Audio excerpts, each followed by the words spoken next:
Hi, this is an international master Alexander Kundin, and today I'll be conducting a lesson on the very important and interesting subject of catastrophes in the opening. I'm sure there is no player in the world that hasn't experienced this sometimes pleasant, sometimes unpleasant, depending on the winning side eventually experience. So those catastrophes are usually the results of quite typical mistakes in different openings and situations, and hopefully I'll be able to convey some of the main ideas to you today. So let's start. This is a game that I played 17 years ago against currently another international master. His name is Igor Bitansky, and basically I was crushed in the opening, which I thought I knew quite well, the Sozin variation in the Sicilian defense. And the reason I thought I knew this variation quite well is that I used to play the Sozin attack with white myself. But as it sometimes turns out, if you play the same opening you thought you knew well with an opposite color, suddenly you find that the situation looks very different, very differently playing the other side of the board. And this is precisely what has happened in this game. So I played the Najdorf. Now Bitansky has played the Sozin attack. So far it's well-known theory. However, now, due to the, I would say, too much confidence in my ability in this opening, and also due to the fact that it wasn't a World Championship game, so it was a medium importance game. So I decided to take some risks and decided to eat this important central pawn of e4, something which is usually considered quite risky and problems prone for black. But since I thought I knew this opening quite well, I decided to take the chance. So I played boldly b4, knight a4 obviously, and now I simply took this important central pawn. But the problem with this is that black is quite seriously behind in development already, and now it's white's turn, so he immediately can begin his assault. Okay, so f5. By the way, the main line here, of course, is castling for black, since knight b to d7 could be very dangerous due to this, and also bishop b7 could be quite dangerous due to the same reason. In fact, I think white is significantly better after both of these moves, and therefore black should either castle with roughly equal position or maybe play knight to c6. Those are well-known theory lines. So b4, obviously f5. And now what can black do? Now the fact of the matter is that he doesn't have too many choices. White already has 1, 2, 3, 4, 5, 6 pieces in the game, and I deliberately consider the f5 pawn a piece, and you will soon realize why. So, and this queen can join the attack within basically one move. Queen f3, queen g4, queen h5, etc., queen d5 when the knight moves from d4, etc. So I would say almost all of white's pieces are already engaged in its upcoming assault, maybe apart from this rook on a1, which also can add to the attack within basically one move. Rook to d1 or e1 or f1, doesn't matter. So black basically already has quite significant, if not unsolvable, problems on the 12th move. Of course, I had some reasons and calculations why I decided to take this pawn on e4, but as you will soon see, in a practical game, we are humans, we are not computers to play at a very high level and to defend very tough positions like this one. So we are humans, we are prone to make mistakes, and specifically in this type of positions where it's very easy and pleasant to play with white, you simply drive all of your pieces onwards towards the goal, yeah, the black's king, and it's very hard to defend this type of positions with black, despite the extra central pawn on e4. Okay, so e5 looks quite natural. I don't see any reasonable other moves for black. Maybe d5, but then again it's easy in the post-mortem when you have a Houdini engine running. It's easy to suggest moves. It's very hard to find them when your clock is ticking.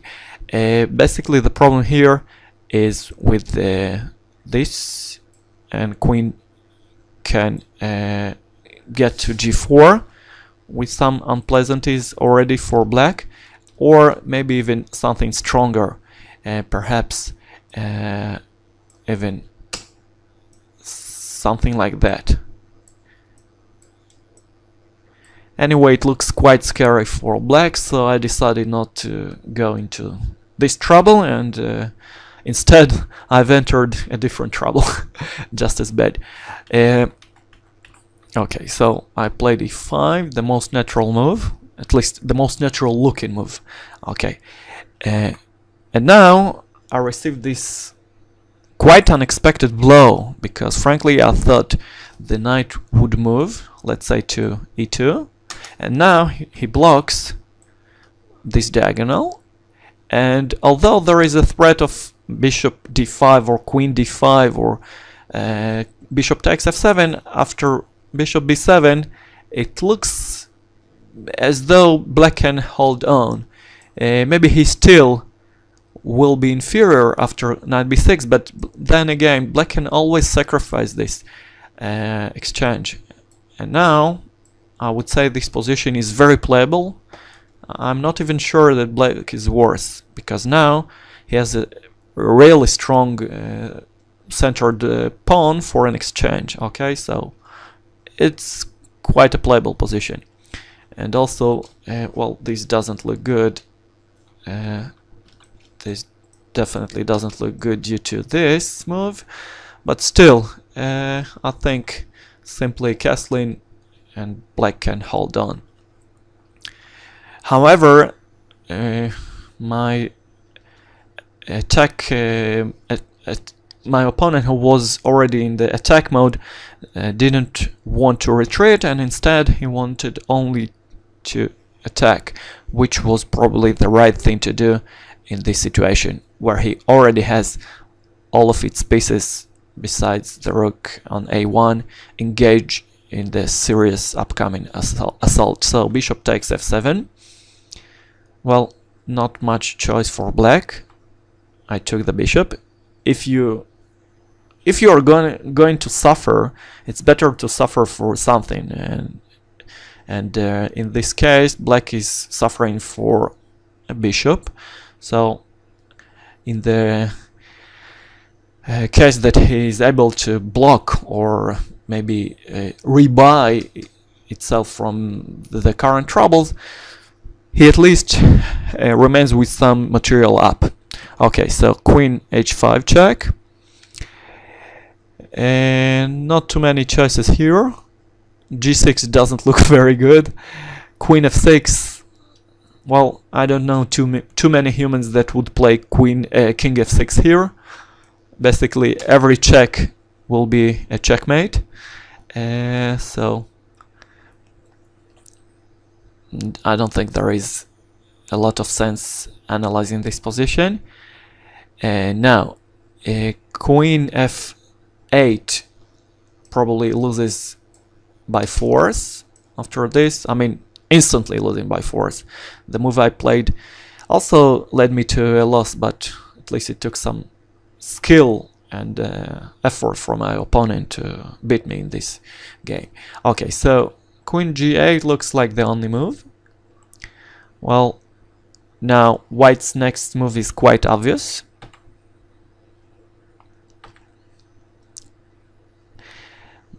The question is, what should White do now? Well, actually, I think White's next move is also quite obvious. The problem was to find the sequence. Okay, so knight e6, quite obvious. Retreating and attacking the same move. Okay, it's quite obvious that Black should take it.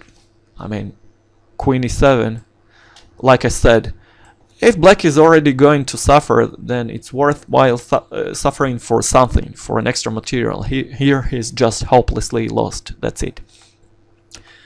You might as well resign. Okay, so I took this knight, and here the obvious threat of Queen f7 checkmate, or Queen takes f8, or Rook takes f8. Now I thought that I had a decent defense against those threats along the f-file. Now please find this defense.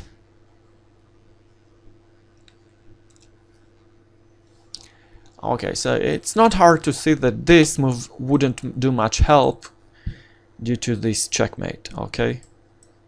Very nice. You remember that I said that the f5 pawn is also a piece contributing to the attack. Here you see why. Okay, so the obvious move, probably the only defense for Black, is knight f6.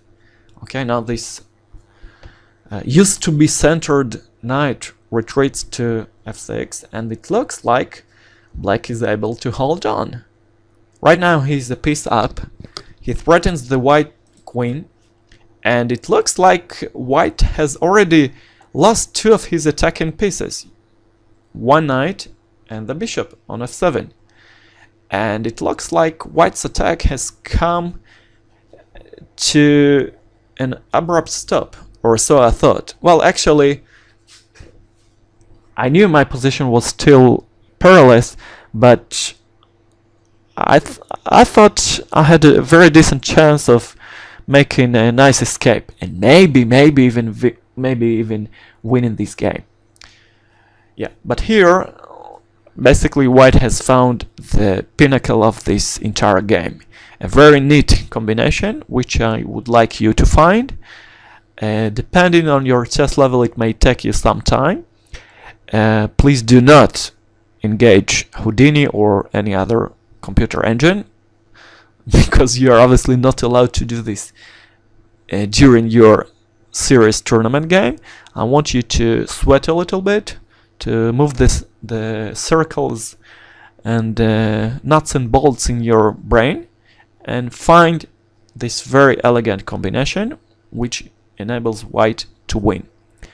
Now you may stop this video and focus on it for a few minutes, and I would say that if your chess level is 1800 and above, you should be able to find this very nice combination within a few minutes. Okay, so ready? Rook takes f6 is the first move of this combination. Not a very hard move to find, but the question is, what can White do now? Knight b6. Well, bishop h6 basically leads to nothing. After queen e7, nothing for White here. I mean, you can go there, but it doesn't look like White is winning here. Not instantly, at least.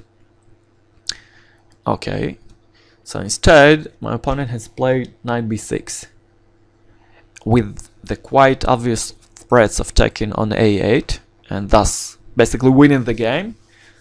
With the equal material, it's quite obvious Black is completely lost. And the second threat was knight d5. But it looks like after queen e7, the only move probably for black, black is still able to hold on. I thought we would get into this endgame, which looks very playable actually. Now maybe f5, because black needs to bring his king to the game, yeah? And now probably bishop h6 or something like that. Now maybe bishop f8. Still looks quite good for white, but this is the playable position. Now you cannot play this due to this, but you can play knight c6. This is still a playable position, although I think white should be better here. But at least the material is equal, we are already in the endgame, there is no mating threats, so the game would have lasted, I think, at least another 15 moves or more, and quite frankly, I think this is a 3 results position. Okay. However, here white was able to come up with something much better. So this is your second exercise. Think for a few minutes and find the winning move. Okay, so queen c8. With the queens on board, the rook on a8 will be black's least problem. But still, I didn't want to lose it, obviously, because then the knight on b8 will be doomed as well. So rook a7. And what happens now? Think, what would you do with white?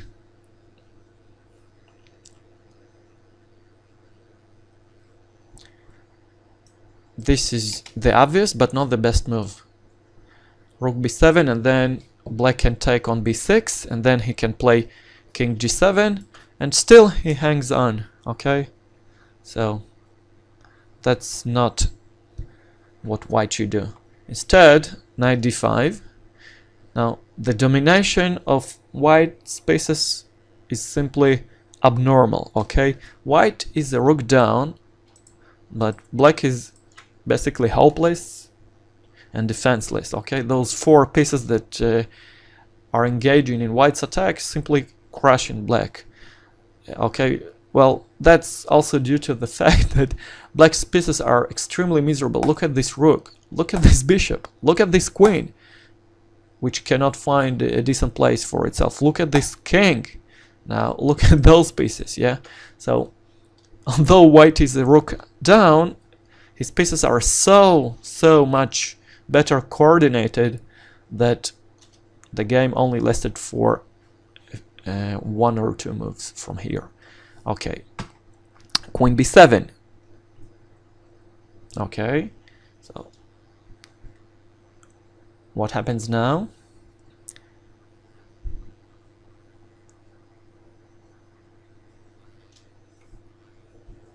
Now this is the final quiz regarding this game. It looks as though black is able to make some decent escape, no? I mean, what can white do now? He can take on f6, of course.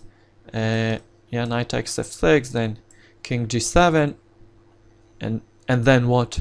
Knight h5 or e8 check. Okay, black retreats. Then what? Well, there is only one but sufficient reason for white going into this variation, and that's this move. After which, unfortunately, I had to resign on the spot, because black is basically unable to prevent checkmate within one move.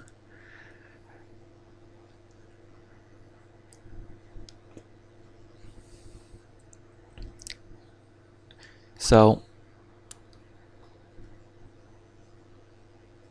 maybe queen g7, but okay, that's not a position that 2300 players play. Okay, queen down with all the remaining pieces still very poorly coordinated, it's better to resign. So that was a very elegant and I think nice example of catastrophe in the opening, which basically happened due to the black's over self-esteem in this particular variation and going into a very dubious line and lagging behind quite seriously in the opening. I'll be glad to continue this theme in my future lectures under the general subject of catastrophes in the opening.